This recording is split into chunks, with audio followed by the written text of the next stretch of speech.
Welcome to StorySmack. This is episode 72 of StorySmack. This is a podcast about stories and storytellers in the world of pop culture. My name is A.B. Sigler, audiobook narrator and founding partner at Empty Set Entertainment. And my name is Scott Sigler, #1 New York Times bestselling novelist, and most important, I was inverted.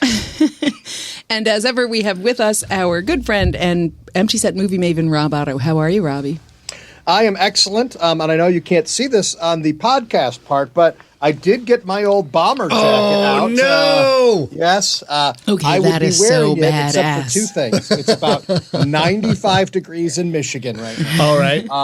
And it doesn't quite fit the way it did in 1987. So Yes. we're just gonna show it. Did we Look drive at- to, was it Traverse City to get those or something like It that? was Traverse City where we had to drive all the way. Wait a minute. Did you have one too? Oh, yeah. Oh, my goodness gracious. We drove, I don't know who else got one. Me and Rob drove to Traverse City, which is an hour away from Sheboygan, Michigan, where we grew up. And it was just time to buy bomber jackets. I mean, sometimes you got to do that. I feel have a like- serious question, gentlemen. Pre or post Top Gun? will this be definitely post post. Top Gun? Oh, no doubt about it. I love it so And much. in my head, the aviator sunglasses with the little like leather flaps on the side. Yeah. I got a pair of those too. I seem to remember we were going to get some kind of unit insignia on our Yeah, jackets, for but sure, I can't for say sure. for sure if that was the case. It was many years ago. But so as you can see, we rather like this movie. Yeah, Way back and for when. you guys who are listening, we are reviewing Top Gun, 1986's top grossing movie, Top Gun. This episode is also sponsored for the first time. We are sponsored by Heartbeat Hot Sauce. Heartbeat Hot Sauces have been featured on 3 seasons of the very popular YouTube series, The Hot Ones, which is fantastic. If you haven't seen it, it's super fun. And if you go to heartbeathotsauce.com and use the code SIGLER, SIGLER, you save 20% on your entire order. FDØ, you'll pimp them again later in the show, but for I now, certainly can you will. give us I the certainly movie will. guy intro for Top Gun? Movie guy intro for Top Gun. The Top Gun Naval Fighter Weapons School is where the best of the best train to refine their elite flying skills. When hotshot fighter pilot Maverick is sent to the school, his reckless attitude and cocky demeanor puts him at odds with the other pilots, especially the cool and collected Iceman.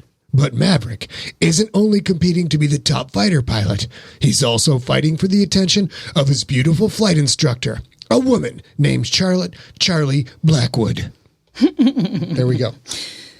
So we always, at this point in the show, we talk a little bit about the financials. Yeah, let's do it. Yeah, so Top Gun back in 1986 cost $15 million to make in 1986, and that's production budget only. We're going to get into some of the fun things about this movie having to have contracted with the Navy, and the Navy does all sorts of kind of crazy tie-in stuff because they want to maximize their benefit too. So we'll talk about that a little bit later. But production budget, $15 million in 1986, which today would be about $37.7 million. So pretty hefty. It's still a pretty, I mean, for what you see on the screen, it's a pretty cheap movie. It is. Oh, for sure. And this is one of the first times we see just giant budgets from the Bruckheimer, what becomes the Bruckheimer Bay. At this point, it's Bruckheimer Simpson, but becomes this big set piece thing. And they did do a lot for that much money. It made $357.1 million From a $15 million at budget? the box Holy office. crap. I could not tell you what time frame that covers since 1996, so I'm not going to convert it to 2021 dollars just because I think it might be a longer total than like the first year of release, and I couldn't find otherwise. So, Okay. we have general thoughts on the films. Robbie, what did you think on the film? This is another one of those 80s movies that actually ages pretty well.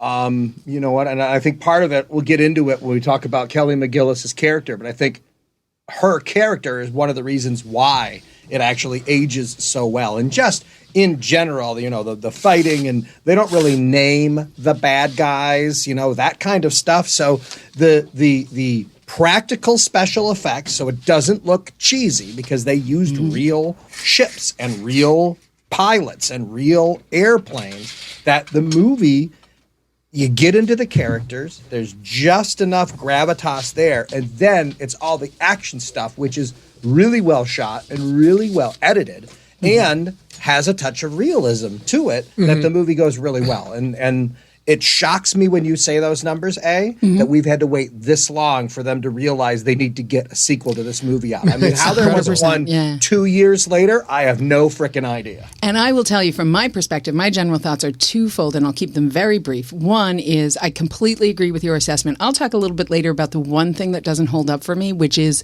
amazing for a film that is so testosterone driven.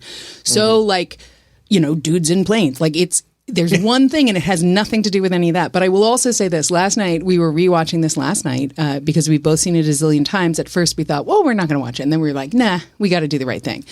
And I'll tell you this.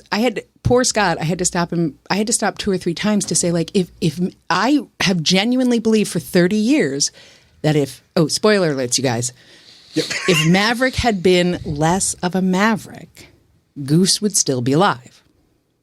And for me, that has been very important. And then when we rewatched it last night, I realized, like, well, yes, of course, but then it wouldn't be Top Gun.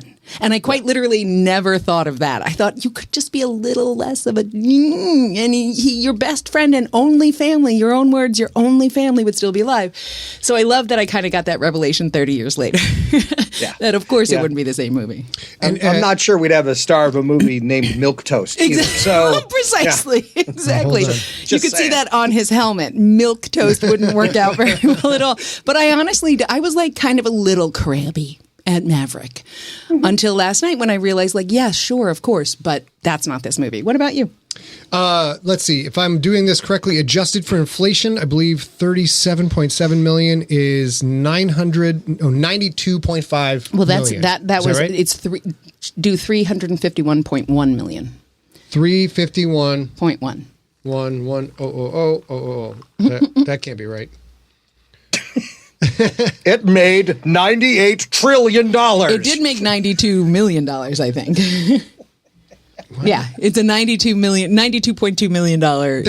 2021 dollars. Yeah, no, that's 86. 900. This is completely screwed. Forget I tried not to do this. Yeah, I know. What are your general thoughts on the movie? I thought it aged pretty well. I don't know. I'm a little thrown off right now. Let me see if I can get my head back in the game. Math is hard for Scott. I think we should just go on. Hey. Yeah. I thought it was a good movie. Let's move on. Oh, no. Oh, no. So if you do want to go, do you want to call up the photos? Yeah, let's go to the cast. So, Robbie, I think you're going to start with the screenwriters. Yeah, screenwriters. So this is a cool story about how this came about, too. There was actually an article in California Magazine in 1983 called Top Guns, and it was all about Miramar. It was all about the Navy flight school that was there on the West Coast. And Jerry Bruckheimer saw it and read it and brought it to his partner, Don Simpson, and says, this is a movie. Like, just this article is a freaking movie. And so they handed it off. Jim Cash, Jack Epps Jr., who write this movie, but they went back to the guy who wrote the article, whose name was Ehud Yaneh. And they talked to him so much, they gave him a co-writing credit on the movie. So the guy who wrote the article that became the idea that turned it into a movie actually got residuals when we watched this movie last night. So that's wow. That's and he got a lot of residuals, because I know this off the top of my head because I can calculate inflation. In today's dollars, this movie earned $862,111,724.45. So there. Yeah. So I clearly know how to do all of the math. And you guys know the idea of a one-sentence pitch, right? You've got to be able to break it down into one sentence. And so when Bruckheimer came to Simpson, he said, this is Star Wars on Earth. And Simpson said, well, yeah, we're making that movie. Absolutely. It was pretty straightforward. And that, once the screenplay was set, that went over to director Tony Scott. Steven Soderbergh, David Cronenberg, and John Carpenter turned it down, the chance to direct this. Tony Scott, brother of Ridley Scott, which is a very talented family, was hired. Scott's only previous film credit was the Dark House film The Hunger, but he directed a commercial with a jet racing a car. I remember that commercial. And that sold him for the project. Paramount was nervous and tried keeping him on a short leash. Scott was fired on 3 different occasions for going over budget and over schedule. he was always rehired and was able to finish the filming. And this That's is the thing phenomenal. that happens with Tony Scott throughout his career, tragically cut short recently with his death. And he does this all along, which is kind of interesting because there are some writers I know, you among them, who know what to fight for. You also know sometimes what to let go when they're like, we can't use this name. You're like, okay, I'll change it. All right, well, they can't really have this much violence in their relationship. You're like, nope, not going to work. And that works. It always works that way for you, too. So it's kind of fun to see that he was, forgive my use of this word, but he was a little bit of a maverick director. He was a maverick director. That's a good point. I didn't mean to do that, but he really was because he was trying to make the best Top Gun he could, and he probably did, I think. Moving on, the producers. So Jerry Bruckheimer is the name you should all know.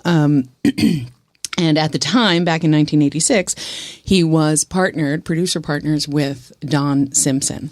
And although their production partnership was cut short by Don Simpson's accidental death at 52 years old in 1996, they were wildly successful. Maybe you have heard of some of their other movies. What movies have they made, hey? Dangerous Minds. I've heard of it. Crimson Tide. I've heard of it. Days of Thunder. Oh, yes. All the bad boys. I kind of love this. Don Simpson gets credit for as a producer, gets credit for every Bad Boys movie that gets made. So even the ones after his death, he gets, which is great for his family and his estate and that sort of thing. It's really nice. I bet the director still said he interfered too much. Probably so. They made a little movie you may or may not have heard of called Beverly Hills Cop. I have together. heard of that. Yeah. They made The Rock. No one gets off the rock. No one gets off the rock. And my favorite of their producing combination, a little movie called Flashdance. Oh, is that They right? were maniacs on the floor.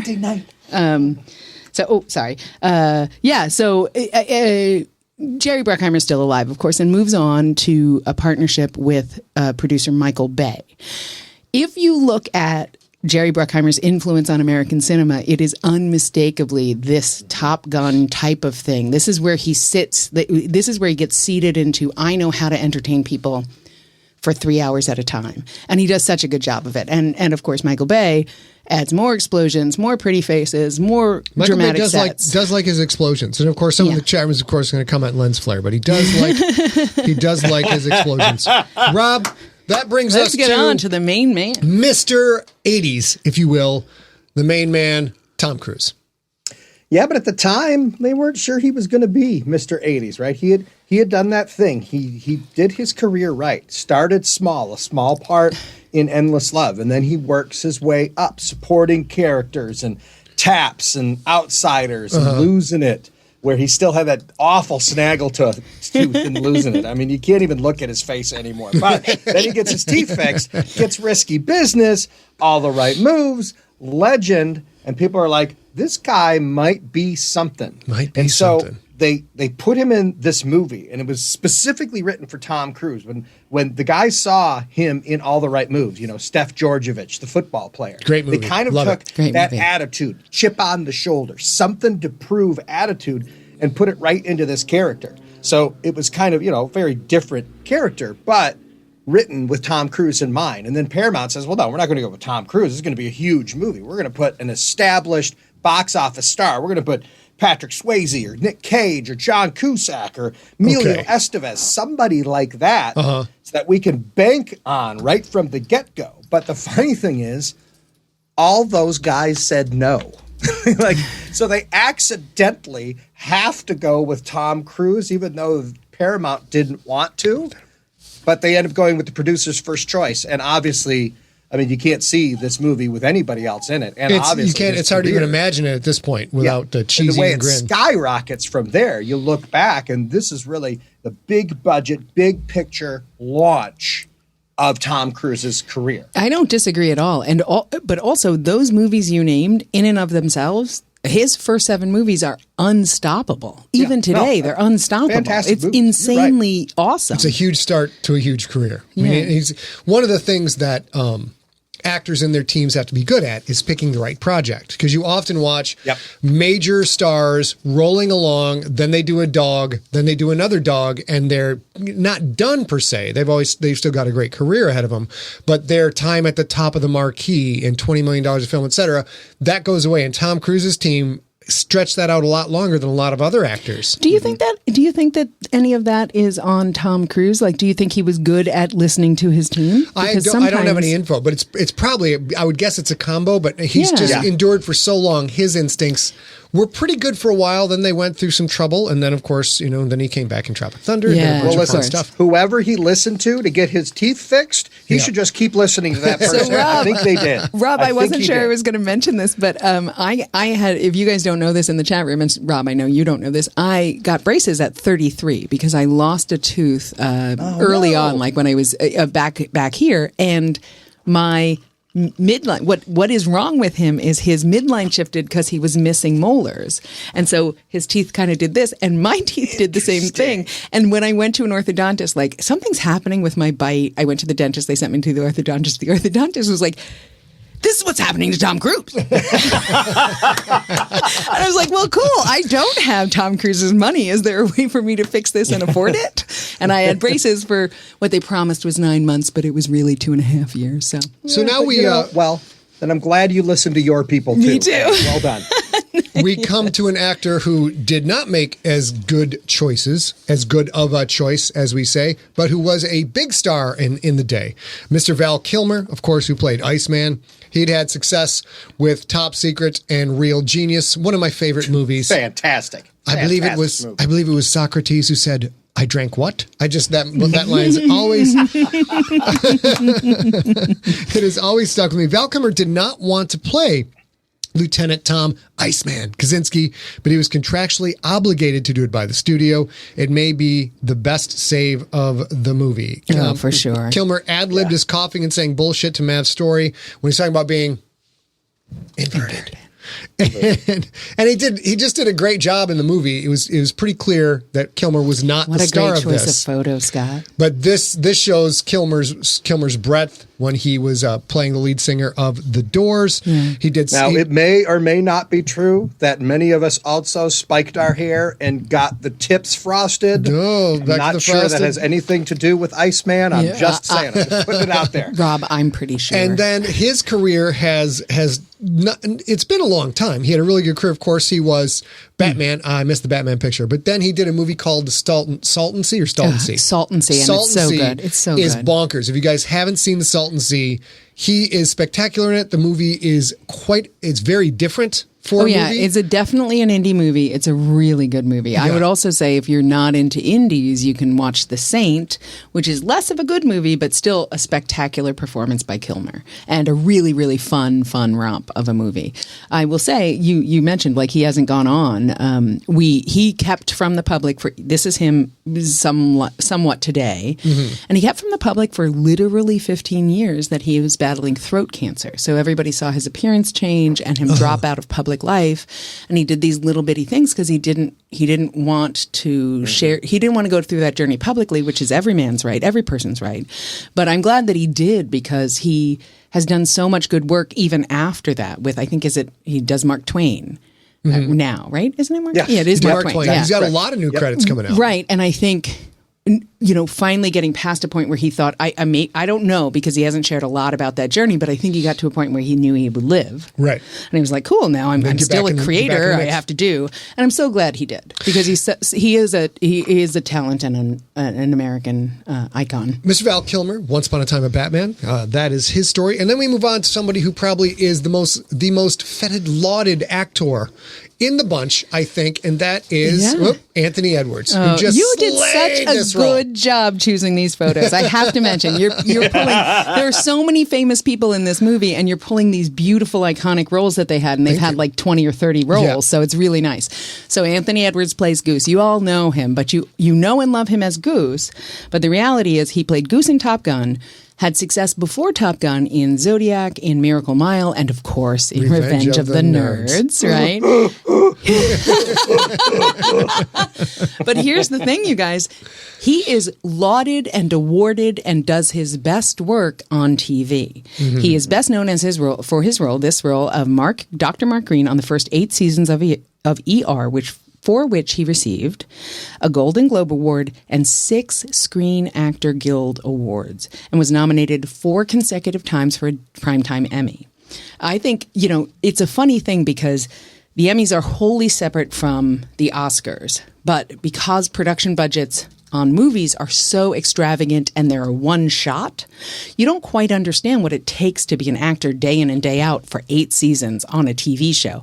And that he routinely got nominated and routinely won makes him an enormously talented human being and well-deserved. It is. And this show may be largely forgotten by the Utes, but he was awesome in it. Right. And I think that all of that he brought all of that talent, of course, to Top Gun in what is clearly a supporting role with all the aplomb to make not only Maverick seem like if Goose thinks Maverick is a good guy, everybody thinks Maverick is a good point. Guy. But here's the other thing. Goose also thinks Iceman is a good guy. And therefore you kind of don't you don't create the real big rivalry, like, I will kill you. And that helps, I think. It does.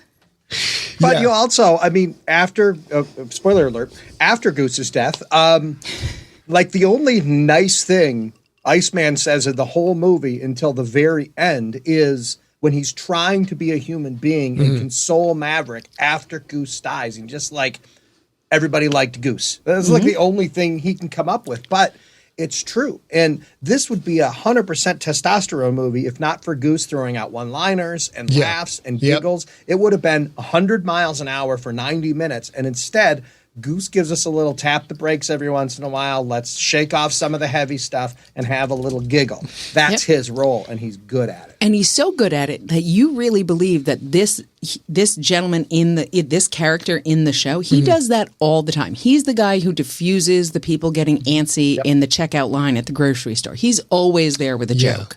Because when he's with his wife, later on when they're all with he's like she's like my favorite, we'll talk about it later, but there's my favorite scene in the whole movie, and he's just like, everybody's asking him for something and he's always saying yes darling, yes sir, absolutely, right. Because he's the everyman. I thought his role was the glue that tied it all together. Tom Cruise's acting in this, in my opinion, is still a little rough around the edges. It's a little too on the nose, and then you've got Val Kilmer as the cool, collected Iceman, which is also a little bit of a caricature. And Goose is the thread that makes all of those performances better just by him. Agreed. What he does on the screen. So Anthony Edwards is pretty crushing in this. Yeah. And then, of course, we move on to the fantastic Kelly McGillis. And Rob has some things to say about... So, Kelly McGillis, she's coming off of Witness, right, where she gets a BAFTA nomination, Golden Globe nomination, right? Still relatively unknown. Not sure if you can bank on her. And then she gets this part in what ends up being the biggest blockbuster of the year, right? So it's really interesting to talk about the character of Charlie, and you're wondering where in the process they signed Kelly McGillis on. Because Charlie, in some original iterations, was like a pilot groupie. Like, she would have been one of those floozies at the bar in the opening scene. And that's just like, well, that ruins the whole damn thing. Right. That basically turns us into an officer and a gentleman, right? that's what it becomes. At one point, she was supposed to be a gymnast. Like, what? I don't know how that fits in. But, having dated a gymnast years ago, that would have worked out well for Mav. I'm just saying that's where it would have been. And then, while the producers were doing, site visits and learning and talking to naval personnel, in walks this woman named, where's her first name? I know her last name is Fox because that just kind of stuck with me. Where is it? Where's her name? I don't know, man. Christine Fox. Thank you. Yeah. Christine Fox, right. Christine Fox walks in. Tall, blonde, leggy, stiletto heels. You hear her clonking down the hallway when she's walking, right? And every head turns when she walks in.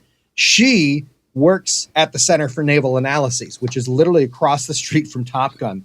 And her call sign was legs, right? But awesome. She basically did what Charlie does in the movie, right? She's like a mathematical analysis person, right? And so she works for them. And she eventually goes on and becomes the acting U.S. Deputy Secretary of Defense for a few months in 2013 and 2014, making her the highest ever ranking female officer in the Defense Department. Holy crap. Yeah. But they saw this woman and they're like, who the hell is that? And then they talk to Christine Fox and they're like, well, this is what we way need better. in a movie. This is way better. We need one of her, right? Yeah. And so they changed the character. They changed Charlie into this. And this is why I think the movie works, right? Because think about it. At the time, most women just are vapid sex objects, Yep. right? Yep. Well, by and large, yeah.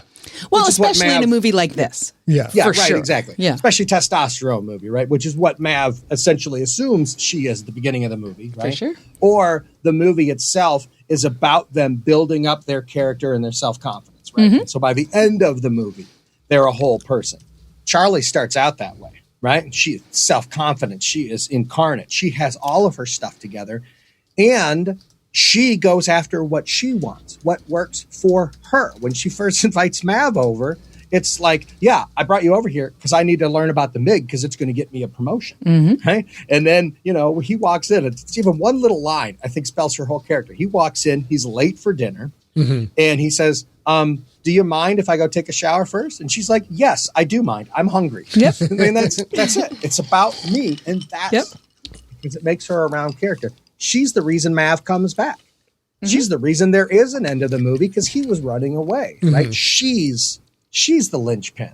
And that's why it's so great, which makes you wonder, like actresses for our entire lives and still today are saying there's not enough good roles for women, right? Why doesn't one of these well-respected, well-connected women, I mean, why isn't Gina Davis or Tatum O'Neal or Michelle Pfeiffer or Ali Sheedy or somebody who's already established not jumping at this role? I think they just saw Airplanes and said, well, I'm not going to be in a testosterone movie. And they all missed out. Yeah. And Kelly So, McGillis I don't disagree. knocked it out of the park. Was the leg/Fox role, was that established in the script by the time they signed Kelly McGillis, or did it come after the fact? That's what I'm not sure about. Okay. I wonder how much of it changed between hiring Kelly McGillis and the movie being shot. So maybe the established actresses saw earlier drafts and just completely dismissed it because she wasn't legs yet. Yeah. So maybe that's it. Yeah, maybe that's a pretty good point, actually. And that brings us to the other female co-lead. Co-lead is rich, but I'll give it to you. Thank you for that. My girlfriend from high school, ladies and gentlemen, my girlfriend, Miss Meg Ryan. Oh, I didn't know. Congratulations. Yes, it was delightful. Meg Ryan played Carol Bradshaw, the wife of Naval Officer Nick Goose Bradshaw. She gets in several of the best lines of the movie. Of course, the "Hey Goose, you big stud, take me to bed or lose me forever." And Show me the way, honey. She was My favorite line of such the an whole iconic actress of the 80s.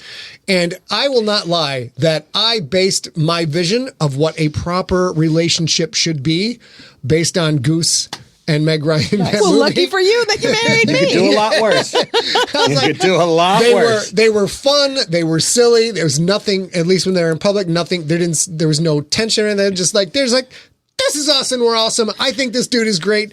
I think this chick is amazing. We have a family. Like their relationship is nothing but pure fun and love. And 100%. the few minutes they're on the screen together, those two actors combining for that role literally shaped like, that's what I want out of life. I want that kind of relationship. Right. And of course, your 14, 15-year-old self, when you first watched this, saw that and literally saw quite literally 127 seconds of their relationship. Sure.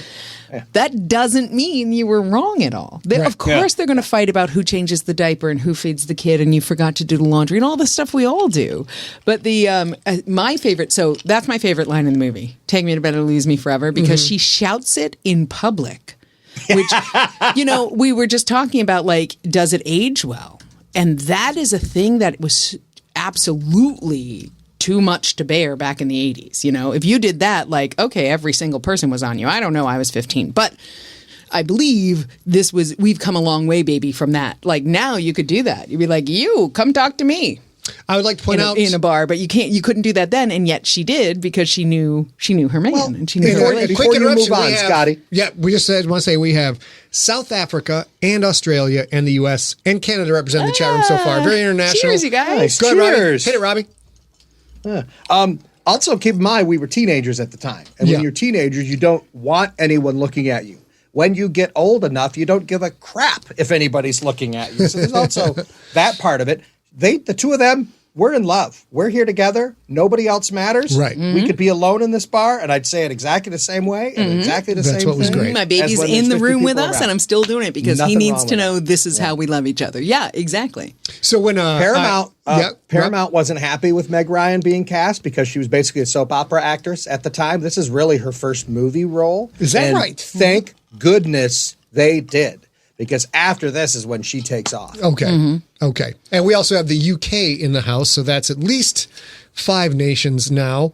Let's see. We're going to move on from my girlfriend, Meg Ryan. You chose well as I a did. teenager. To my- I mean, to my- you really did. And now I've 3 boyfriends? upgraded now because, Come on.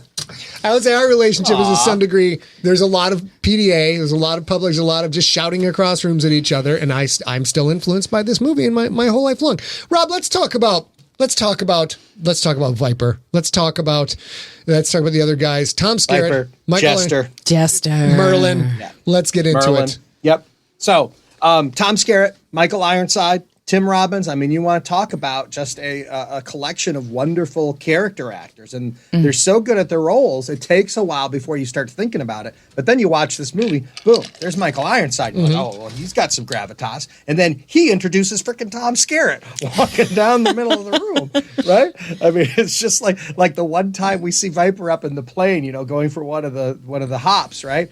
And they're like, "Oh, great, Viper's here!" I know, and they do that Yeah. so well. Like, holy shit! Okay, Yeah, right, exactly, because they have that gravitas. Now it's cool. Skerritt's character, who was the head of Top Gun, call sign Viper, right? They got that name as an homage to U.S. Navy Rear Admiral Pete Pettigrew, who was an instructor at Top Gun at the time and the tech advisor on the movie. His call sign was Viper. I saw that in the credits. They just shoved that right over, right? And actually, Pete Pettigrew's in the movie too. The older guy that Charlie's sitting with at the bar, and Is when that they first right? meet him, Yep. Holy crap. That's Pete Pettigrew. Yeah, exactly right. So way to go. And Michael Ironside was so convincing as an officer because they wore, actual naval gear, and they were walking around in Miramar, which is a naval base. That at one point he was on one floor and he heard a sailor, running at the deck below him, and he yelled at him. And the sailor stopped, saluted, and stopped running, and then walked away. hey, Just gentlemen, Michael nice to Ironside's see you. oh yeah, I got it. Yeah, I got it. I think I might convince people that this part is real. So I will break in right now before we go on and say 2 things. Number one, Scott and I live in San Diego, where this movie is based. And earlier in this cast, you heard planes fly overhead because our windows are open because it's June.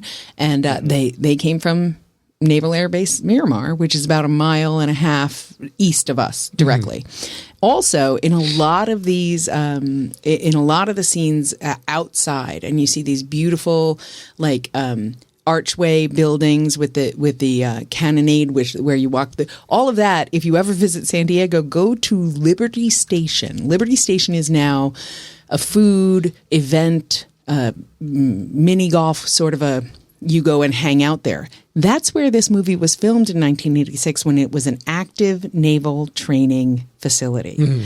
So you can literally go and hang out there now, go to Stone Brewing and have a few brews and play some bocce ball right where they had all their amazing. big, Walking are we around going to kick them out of the Navy kind of You meetings. two ever just walk over there and yell at each other to take yourselves to bed or lose you Yeah. forever? Yes, Is that we something do. that you All do? the time. We've All the been time. that bar is downtown and we've been there. We're going to take you there when We're you going to come take you out there when you this come out, summer. Rob. Rob's going to come out. We're going to work on some stuff. It's going to be great. Let's get into our favorite things, Robbie. Let's see. First. What? Did I miss Wait, an actor? there's still missed one. There's still one actor. There's Scott. still one actor. Oh, An actor. God. Oh my What's wrong goodness with me? gracious, you guys. Ladies and gentlemen, I would like to point out my favorite actor of all time. The man with the most manly name in the history of mankind. This guy on the screen, I'm Whip Hubley. Whip Hubley plays Hollywood, who in this review of his actions, he's in here mostly so that I can say, I'm Whip Hubley and I don't age. That's it. That's pretty much That's it. why That's you it. wanted him in That's there, it. so you could say and then Whip there's- Hubley a few this times. is a picture of, I'm Whip Hubley, and sometimes hot tubs don't go well for me. Good call. Now we can move on to our favorite Now we things. can Let's move move on. on. So I almost forgot I did forget all about that. Let's go to our favorite things. Who is up first? Rob, your favorite, what are your favorite thing about the Top Gun?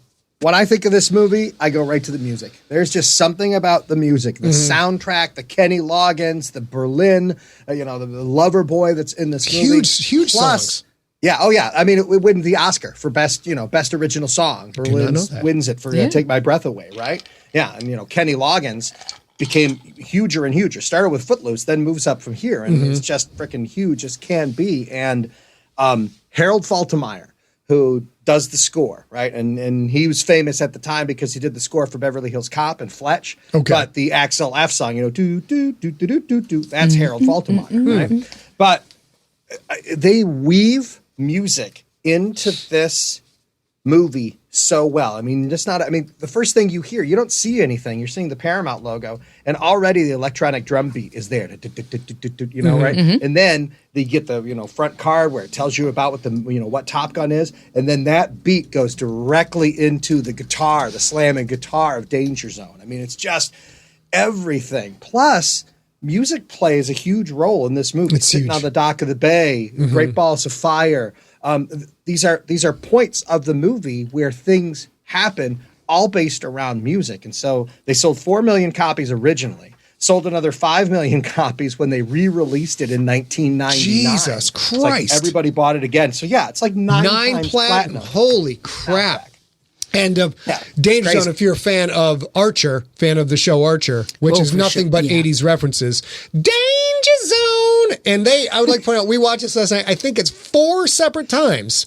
Yeah. They play the song Danger Zone. Usually in a movie, you hear that iconic song once. They were like, this is good. Just keep throwing that shit on the stage. Just do it. That guitar sounds awesome. We're launching planes. Play it again. And your favorite thing? Okay, so my favorite things, I will say, out of the 3 hosts that you are watching now, I am the most native to San Diego, where Top Gun was filmed. I moved here in 1996, and I have been here ever since. So I'm not a native. I'm definitely a New Yorker, but that's my favorite part of this movie.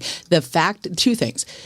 How there are so many Navy pilots and sailors in this movie that you see on screen, and they are not credited as actors, although they were paid as actors, which I love. And so much of the acrobatic flight that you see was done by actual pilots and Navy pilots, and also aerobatic pilots for sure. And I love that the most. I love that they just integrated the naval, the skill set. They didn't ask them to act, and they didn't try and fly, which I know they wouldn't have been able to do, but they didn't try and make it look. They did all sorts of close-ups in the cockpit, and then they let these actors do their thing on the deck of the aircraft carriers, in the classrooms, and in the hangars, and obviously in the sky. And I love that so much. I also love the Navy as a character, the Navy as a good, solid thing, not for America, but for these people trying to make a good thing. It's this inside, you don't see this a lot. A lot of times when you see the military in movies, the military is the perfect character. The military is the might. Right. And here, there's people trying to be as good as they deserve to be in the Navy. And I love that a whole lot too. So my favorite things are the same things that I see in San Diego all the time with this as a part of our community. How about you? My favorite thing. And the pilots are so good. It's all practical effects. Yeah. I mean, there's not special effects in this movie. It's all practical effects. It's pretty impressive. It's pretty impressive. My favorite thing would have been music, but Rob got on my 6, and then I got caught in a flat spin. And prop wash is a beast, y'all. It wasn't your fault, though. There's nothing you can do. There's nothing you can do. So, you Scott, are absolved of all obligation. Homoerotic, topless, jeans-wearing volleyball. Was that your favorite thing? Because that's my second favorite thing. My second favorite thing is, my first favorite thing is how perfectly 80s cheese this is. The plaintive long stares, the 7-second to 10-second shots held on someone's faces, they're just gazing out. Kelly McGillis with her fingers always all the straight cheese to the cheese, which when we watch this, what A pointed out last night is, if you watch Top Gun and then you ever watch a Saturday Night Live skit where they're making fun of a melodramatic movie, they are role-playing Top Gun. That is why it is my favorite thing. But there's another thing. My other favorite thing is, ladies and gentlemen, we got to talk about. Let's go back. Oh yeah. Let's go back to Maine for a second. Ladies and gentlemen, Heartbeat Hot Sauce. We've got Rob. Nice. You're off the screen now, but we can hear your voice just fine. Hey, baby, would you Vanna White this? I would. I'd love to. Can you hear my drool? Can you hear me drooling? Oh, this crap is so good. I shouldn't say crap. Don't call the advertising crap. No, you're advertising it too. We got to get you. It's some very of this good. Right here we go. Oh, I ordered some. I used the keyword Sigler and got a 20% discount. If you guys go to heartbeathotsauce.com, the code Sigler saves you 20%. All of Heartbeat hot sauces are made with natural ingredients and no preservatives. They use no thickening agents or water, unlike most other sauces. And peppers are traditionally fermented for 45 days before being aged to maximum flavor. The sauces are flavor forward and heat balanced, which is not as into the hot sauce as I am. I would love to be, but I can't tolerate it. It's not her thing, but she has been able to eat most of these. These are very approachable even for a non-hot sauce person. We can attest to that. Oh, that's really true. Yeah, it's very true. They have an extremely versatile flavor assortment, and there's something for every food you're eating. The call to action, we got to do the call to action. That's what we do. Heartbeat Hot Sauce is hooking up my listeners for a special deal. Go to heartbeathotsauce.com. Use the promo code Sigler at checkout, 20% off your entire purchase. You can also go to the site to find your closest retailer and get your hands on the hottest hot sauce so far, the Scorpion. It's so hot, you might say it's goodness gracious, great balls of fire hot is what you might say. Nicely done. That's this one. That's this one, Scorpion. If you find out where you can buy these in stores, you don't save the 20%. Father's Day is coming up. They've got an awesome assemble any of their, I think, 13 or 14 flavors into a 4-pack. Get that for your pops. HeartbeatHotSauce.com. Go there, use the code Sigler, save 20% off, and let's get back to Top Gun. Well, I will also say this, you guys. So we have 7 bottles, and these are the 4 of the 5 that are open because we don't have that much room in the good. Yeah, Scorpion and habanero I can't try because I love hot stuff, but I can't tolerate it. Okay. Pineapple habanero and jalapeno and hedonist. Oh my God. The jalapeno is incredible. It's incredible. It's not hot at all, but man, that stuff is pineapple absolutely delicious. Jalapeno, you mean? No, just the jalapeno. Oh, really? The green one. Oh, the green one. Yes. The habanero, I don't think I'll try though. Ollie Kirby asked if they ship internationally. We don't know. We haven't looked that up yet. America Privilege. We haven't bothered to, but they are a Canadian company. They are of Thunder Bay, Ontario. Mm-hmm. They're on Thunder Bay, Ontario. And so if we count them, that's another country on this cast. We are just crushing it. We're crazy. We're crushing it. I just saw the name Hedonist and assumed they made a bottle of that specifically for me. So that's definitely part of my order. For sure. Steve Compton ordered some. We can see that in the chat room. Dead Pet says, would so buy that stuff. Dude, just buy it. It's delicious. All right, let's move on to general notes. Oh, so I wanted to say one of my favorite things about the movie, like I mentioned, was sort of the aerobatic pilots and stuff. And I wanted to say that at the time in 1986, one of the most renowned aerobatic pilots, or acrobatic pilots, I keep saying aerobatic, that's about birds. I don't think that's a word. Yeah, acrobatic pilots. His name was Art Scholl, and he was killed during filming of this movie. Scholl was attempting to create a flat spin so an onboard camera could capture it for the film, so it would look like that. And however, the aircraft failed to recover from the spin. Scholl radioed back to the tower saying, "I have a problem. I have a real problem." And then he crashed into the Pacific Ocean, and neither his body or the plane were ever recovered. Even to this day, I looked it up. Ooh. And so the film is dedicated to him. The very last frame is about Art Scholl and dedicated to him. In San Diego, there's a whole bunch of plane contests and stuff in the summertime. It's called Thunder Week, and it's super fun. And they always have a tribute to Art Scholl because San Diego misses him for that reason. This is a great one. Scott Altman, who would later go on to be a NASA astronaut, was one of the 4 Navy pilots chosen to represent the actors in the flying scenes. And this incredibly accomplished man who traveled far in the naval ranks and who became an astronaut, a very, very rare group of individuals. He is the pilot in the famous flipping the bird scene. That is his finger. I mean, wow, you guys, though. Well, now, the other pilot had to be just as accomplished because we know they were inverted. Correct. But so the guy that gets flipped off was naval aviator Robert Willard, who was the lead flight choreographer of the film. He eventually becomes an admiral in the Navy and was the commander of the U.S. Pacific Fleet. Holy crap. Point. So, I mean, we're talking about, they picked some pretty good freaking pilots to be part of Top Gun, no doubt about it, which is why the flight scenes are so freaking awesome. And almost everything is, if not everything, is a practical effect. It's awesome. Exactly right. It's there were some video effects, but there were clearly when the two planes are this far apart flying, that's comped together. But overall, it goes back to the original Star Wars before CGI came in. While some of the effects are a little janky, overall it looks much more realistic. Yeah. And there weren't computer graphics at the time that were suitable for this, but that's why it ages so well. Yeah. When you see bad computer graphics, they do not age well at all. Yeah, no, they don't. If you guys hear that plane, if you can hear that on the cast, that's from Miramar. So we planned that. It's not just noise. I would like to point this out that the Top Gun video game was a big deal on the Nintendo when I was a freshman in college. And I actually skipped classes to play the Top Gun video game. I was cutting weight madly for wrestling. And me and my roommate, Andre, and it was Andre, call sign Death Ray Ridley, and Scott, call sign Mad Doberman Sigler. We're a couple of 18-year-olds. The Mad Doberman. I was part of my I was in a tag team. There was Doberman and Rottweiler, the rabid dogs. It was me and Polly Big Nuts Myers. Nobody was a min pin. There were no min pins. Because my min pin is fierce. There were no min pins. But we would play this game nonstop, and it was I can't have it now. If we have the 1988 version of Top Gun in the house, I will do nothing else. Also, you guys, let's just so you also know, remember the F-14 pinball game that was at Papa J's in Sheboygan. Oh, geez, OP. I believe Jeff Rappelgee poured every dollar he ever made into that game. We called it the Big Lie. Him and Bob Gilliland would just stand at that machine for about 6 hours every night playing the F-14 pinball game. Fantastic.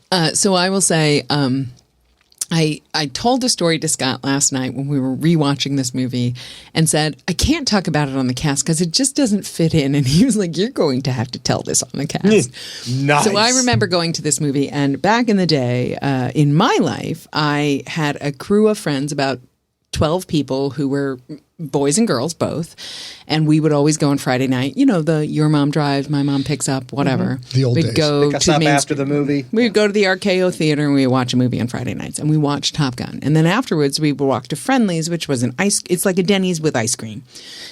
And we would go there to get ice cream. And when I remember to this day how all the boys in our group, and we're all 14, 15, 16 years old, were very manly after they strode in. Can you do the striding in? I can. I have to take off my headphones, so you're going to have to narrate. We have to do this. Go. So and we were confused by it, but here's sort of what happened. So this is describing the boys who were boys before the movie and then were men walking into Friendly's. Yes. I'm a man. I take up space. How do they ask for the table, babe? I'm strutting. Do you have a table for 10? And we were like this. So here's the thing. We were already, I had a boyfriend, right? And I was already digging my boyfriend. But that night we were like, okay, guys, this seems fine, right? There's nothing wrong, right? Are they breathing? Are they breathing in? Are they breathing in? And another nice note from the movie, the classic scene where after McGillis tells Cruise she didn't want anyone to find out she was falling for him, Cruise kisses her, and that wasn't planned because baby actor Tom Cruise forgot his lines, so he just kissed her. Tony Scott liked it and kept it. And Ann and I were noticing that line, like, I don't want anyone to know that I've fallen so hard for you. And then, like, the next 8 scenes are basically them making out on base somewhere. Or at Kansas City Barbecue, which is where all the plebes go, but they're not going to let anybody know. Jenny, I love that you love Friday. You love Friendly's. I love that. That's so cool. So it's interesting when you're talking about scenes between McGillis and Cruise. McGillis is actually 3 inches taller than Tom Cruise is. Tom Cruise is only 5'7". He's a little feller. And he later in his career, he made it part of his contract that all of his co-stars had to be shorter than he was so that he didn't look short. So there's very few scenes where you see the full bodies of McGillis and Cruise because he's wearing lifts. they're putting him on a platform. They're putting her in a hole in the ground or something so that they're at least equally tall if he's not taller. Like the first time you see them both standing up is in the bathroom. She leans against the counter while he is standing tall so that she is a little shorter than he is. So it's they had to shoot around how much taller she was. Plus, her character wears heels everywhere. Yeah. It's the whole point of the character. Yeah. You can see a little bit. They constantly had to shoot around that. You can see, even with the adjustments and like the elevator scene, he's staying in lifts, you can see that they have a different physicality. She just looks like a bigger human being than he does. Yep. And it was, as a former wrestler, you become very adept at looking at people, engaging how much they weigh. It's just a thing that we all pick up over the time. And you look at that, you're like, oh, she's a lot bigger than he is. You can figure that out. So no doubt about it. Yep. So Scott brought up one thing after the line, which turns out to have been ad-libbed on camera with the kiss. I don't want anybody to find out about this and then the kiss. We do see them dozens of times in public doing inappropriate things for a student and a teacher. Very inappropriate. That said, there is also this that exists with Maverick. Maverick does so many things that would absolutely get him thrown in the brig. Oh, yeah. Absolutely. Instantly booted. And the Navy has a thing called excellence without arrogance. In case you just recently watched Top Gun, I'll repeat it. The Navy to this day has a credo that is excellence without arrogance. Wow. That mofo. Without. Oh, that was that tiny mofo. Oh, dude, he would never have made it to Top Gun school if he'd buzzed the tower 5 times without permission in other places. He never would have gotten to Top Gun. And he would have gotten thrown in the brig the very first day he was they've Let's talk about just buzzing Penny Benjamin would have been enough to get him kicked out. Let's talk about the final buzzing the tower. They've just been in a dogfight with 6 MiGs. One of the F-15s is completely shot to hell as an engine out, and they're like, "We're just going to go buzz the tower together." That's it's fine. like, no, you land the goddamn plane. Yeah. That was crazy. Land the plane. And there are so many little tiny moments. And again, I will remind you, this is sort of the first of the movies like Independence Day, Armageddon, War of the Worlds. Okay. These giant, we don't care about the minutia and the details. Crimson Tide, everybody on that submarine had the same insignia, had the same, like they were ready to go. Got the real. Yeah. There's no Top Gun school. That's not a thing. There's no Top Gun award. That's not a thing. There's no Top Gun award. Yes, well, it's not called Top Gun school, but it's not called Top Gun school. Yeah, you either pass or don't pass. I was about to say, there's no Top Gun school. I don't think it's called Top Gun school. Okay. But maybe it is. Maybe I'm wrong. It's it's called the casually, colloquially flight called aviator, fighter, blah, blah, blah. But still actively they call it Top Gun school. They call it Top Gun. But there isn't a trophy. And there's certainly no plaque. You either pass or you don't pass. That's it. There's no competition. Yeah. I will also point out, I feel like Ice, even though we all love to hate him, I didn't hate him. Well, you kind of don't love him because you want Maverick to win.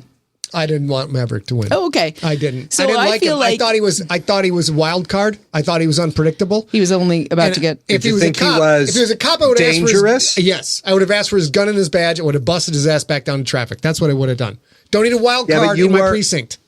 You were rooting for Goose, and they were attached at the hip. Sorry, dang it, buddy. that's true. But here's the thing. If you remove Val Kilmer's performance and just look at Iceman's words, Iceman is the traditional U.S. Navy. He's a little tall for it, though, I think. Navy pilots are a little shorter by on average. I'm saying if you remove Val Kilmer's physicality and also his attitude and everything, and you just read his lines, he is the traditional, to this day, U.S. Navy. What we need is for you to be a team player. The problem with you is that you're dangerous. It's that you don't think about the rest of us. He's not saying anything that we wouldn't want. That's also a fighter pilot. However, would any of us, while saying his lines, have done the tooth chomp?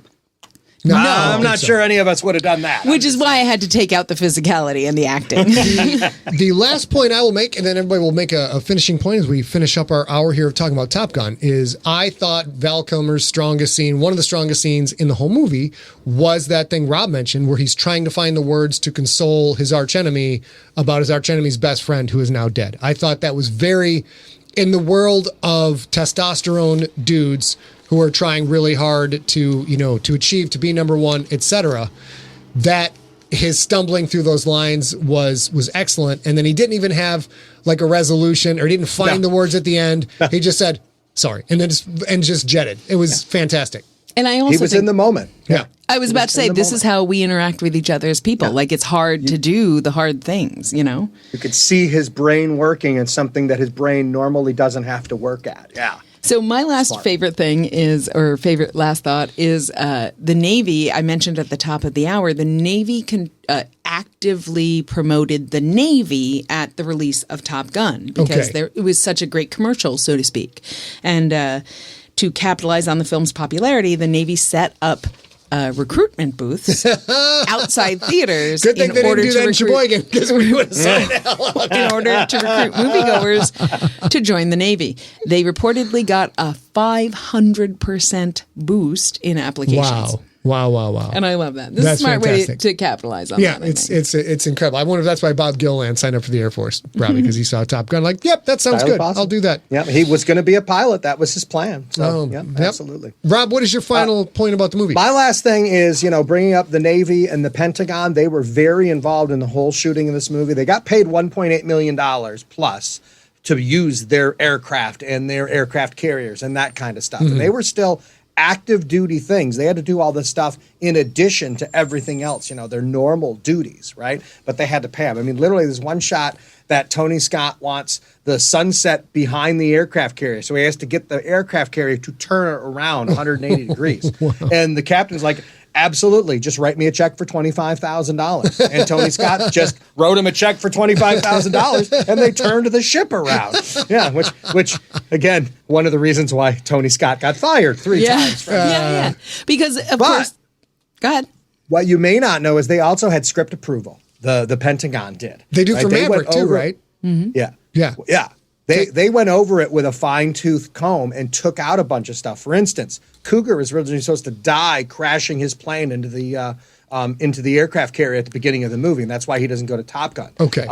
Goose was supposed to die because of a mid-air collision between 2 planes, and basically the Pentagon said it makes our pilots look like they're crappy. And we don't Which is want true. that. So they had to change those 2 circumstances. Because the Pentagon said, you're not going to shoot this movie with us unless you change those things. So, I didn't realize that about Goose, but I have to say it made the movie better.